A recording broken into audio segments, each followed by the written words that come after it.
2-3零板柜运用第3项博骨架的拼搭，需要在此空间里面调用一个1.48米宽、2.4高、4板深的一个博骨架，这时候会用到2-3柜，可以用空白框架或者直列半高柜来完成。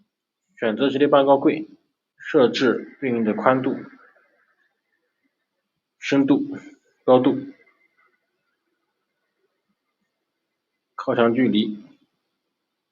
设置一下，然后添加我们的层板，均分4块，再加竖板，按空格键切换，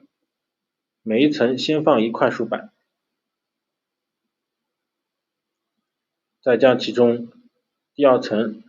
竖板均分2块，第4层竖板均分2块。博骨架的样式已经做完，接下来是相应的顶风板和靠墙收口添加，